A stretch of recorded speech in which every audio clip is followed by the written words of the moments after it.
அன்னைக்கு காலையில கடைக்கு கிளம்பி போறதுக்காக பழனிவேல் ரெடியாக்கிட்டு இருக்க, மேலே இருந்து கீழே வர்ற முத்துவேல் கேட்குறாரு பழனி கிட்ட, டேய் பழனி, எங்க 2 நாளா அந்த வீட்டில் 2 ஆளை காணோம் அப்படின்னு கேட்குறாரு.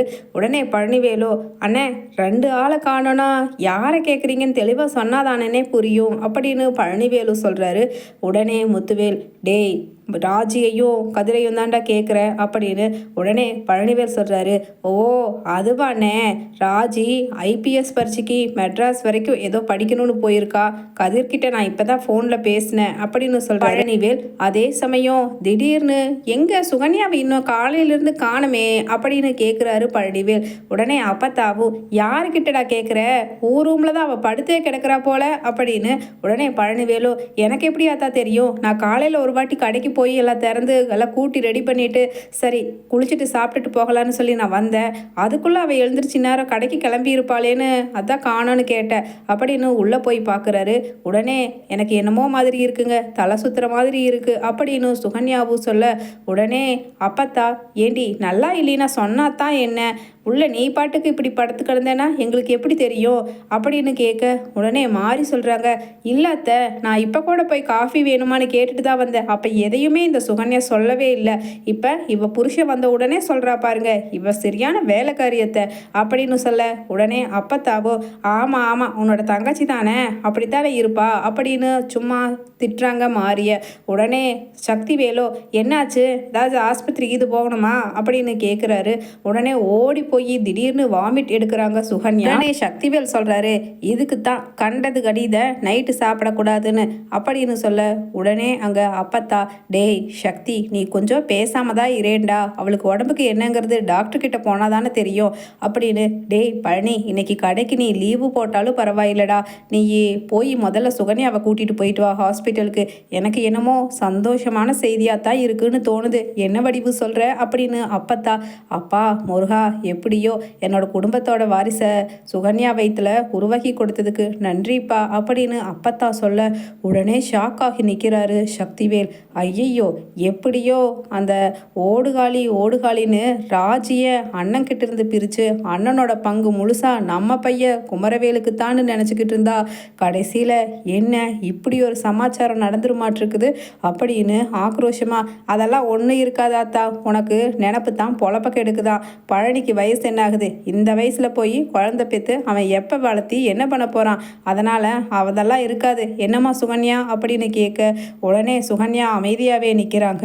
உடனே சரியாத்தா எதா இருந்தாலும் பரவாயில்லை, நான் ஹாஸ்பிட்டல் கூட்டிகிட்டு போய் பார்த்துட்டு வரேன் அப்படின்னு சொல்லிட்டு மனசு வருத்தத்தோட கிளம்பி ஹாஸ்பிட்டலுக்கு கூட்டிகிட்டு போகிறாரு சுகன்யாவை. உடனே அங்கே அப்பத்தா சொல்கிறாங்க, என்னடா நீ தனியாவா கூட்டிகிட்டு போகிற, வடிவு மாறி யாராவது ஒருத்தங்க கூட போங்கம்மா அப்படின்னு சொல்ல, அதே சமயம் அங்கே ஹாஸ்பிட்டலுக்கு போகிறாங்க. போய் செக் பண்ணி பார்த்தா உண்மையிலேயே சுகன்யா கர்ப்பமாக இருக்காங்கங்கிற செய்தியை டாக்டர் சொன்ன உடனே அப்படியே பழனிவேல் ரொம்ப சந்தோஷப்படுறாரு. அப்போ சுகன்யாவும் சந்தோஷப்பட அப்பத்தா எல்லாருமே ஃபோன் பண்ணி சொன்னால் சந்தோஷப்படுறாங்க. இந்த செய்தியை நான் முதல்ல என் அக்கா கிட்ட போய் சொல்லணும், அவர் ரொம்ப சந்தோஷப்படுவா அப்படின்னு துள்ளி குதிச்சுட்டு வீட்டுக்கு வந்த உடனே பழனிவேல் கிளம்ப, உடனே சுகன்யா கையை பிடிச்சி இழுக்கிறாங்க.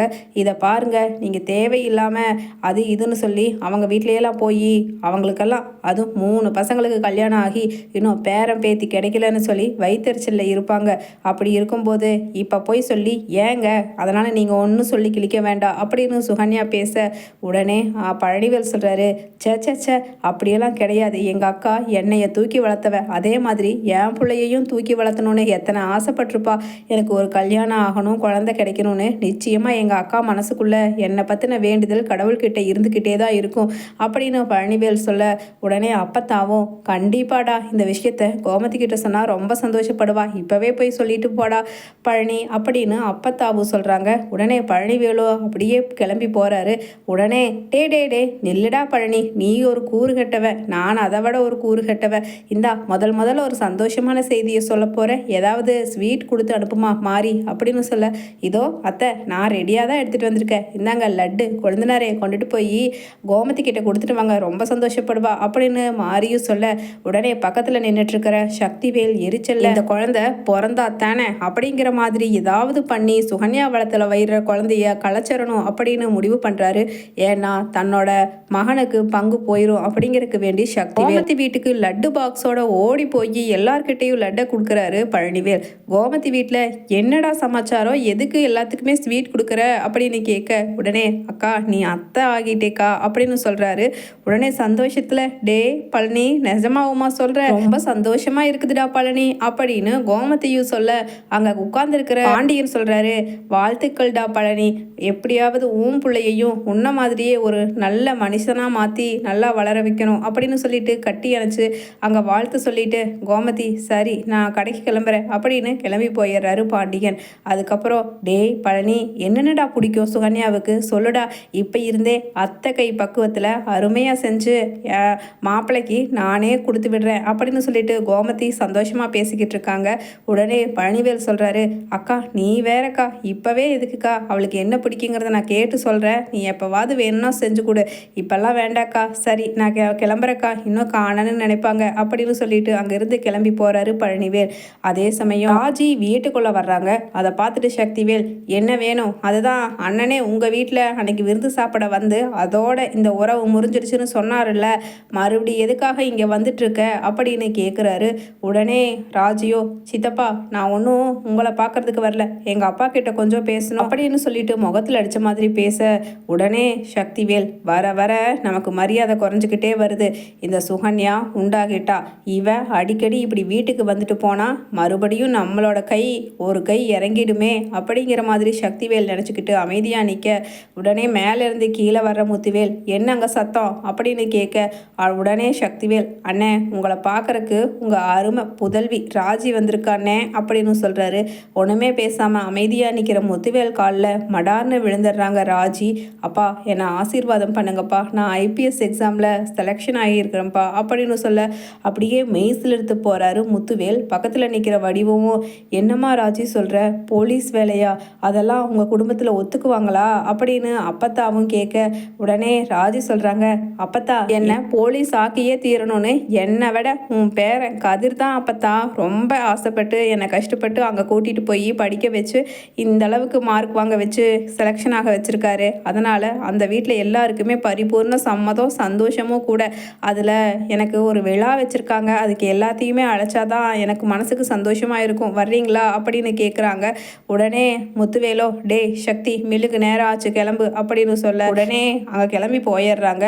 அப்போ அப்பத்தா கிட்ட ராஜி அப்பத்தா நான் போலீஸ் எக்ஸாமில் செலெக்ஷன் ஆன சந்தோஷத்து கூட நீங்கள் எல்லாரும் அதை பார்க்குறதுக்கு வந்திருந்தீங்கன்னா எனக்கு கொடுக்க போகிற அந்த சர்டிஃபிகேட் அவார்டை நீங்கள் வந்திருந்தீங்கன்னா சந்தோஷப்பட்டிருப்பேன் அப்பத்தா, ஆனால் இப்படி அப்பா ஒன்றுமே சொல்லாமல் போயிட்டாரே அப்பத்தா அப்படின்னு சொல்ல உடனே அப்பத்தா அவன் கிடக்கிறாண்டி, அவனும் சித்தப்பனும் 2 பேரும் ஒன்றா இருப்பாங்கன்னு தெரியாதா என்ன, நீ ஒன்றும் கவலைப்படாதம்மா, நாங்கள் வர்றோம் எப்படியாவது அப்படின்னு சொல்லிட்டு ஆறுதல் சொல்கிறாங்க. அதே சமயம் சுகன்யா டேப்லெட் எடுத்து முழுங்கிறதுக்காக டேப்லெட்ஸ் ப்ரைஸ்கிரைப் பண்ணதை எல்லாத்தையுமே எடுத்து சாப்பிடும் பொழுது அங்கே டேபிள் மேலே வச்சுருக்கிற டேப்லெட்டை பார்த்துட்டு ஷாக் ஆகி இந்த டேப்லெட் நம்ம நேற்று வாங்கவே இல்லையே சுகன்யா, இது என்ன வித்தியாசமாக இருக்குது அப்படின்னு கேட்குறாரு பழனிவேல். உடனே சுகன்யாவும் அதாங்க எனக்கும் தெரியல, இந்த டேப்லெட் நம்ம வாங்கின மாதிரியே தெரியலையே, ஆனால் எனக்கு ஒரு 4 மாத்திரை கொடுத்ததால கன்ஃபியூஸ் ஆகிட்டேன் அப்படின்னு சொல்லிட்டு ஷாக் ஆகி நிற்க உடனே அங்கே சக்திவேல் ஐயையோ நாம தான் அந்த கருக்கலைப்பு மாத்திரையை அதில் கலந்து வச்சோங்கிறது அவங்க கண்டுபிடிக்கல போல அப்படின்னு எப்படியோ இந்த பழனிவேல் வேற விவரமாக கண்டுபிடிச்சிட்டான், அதை மட்டும் முழுங்கி இருந்தானா அப்படின்னு சொல்லிட்டு நினச்சிக்கிட்டு இருக்கவே சுகன்யா எனக்கு தெரியும் மாமா இந்த வேலையை நீங்கள் தான் பண்ணியிருப்பீங்கன்னு, ஏன்னா நீங்கள் அந்த மெடிக்கல் ஷாப்பில் நின்றுட்டு இருந்ததை நான் பார்த்தேன் அப்படின்னு சொல்லிட்டு சட்டையை எட்டி பிடிச்சு அடிக்கிறாங்க சக்திவேலை சுகன்யா.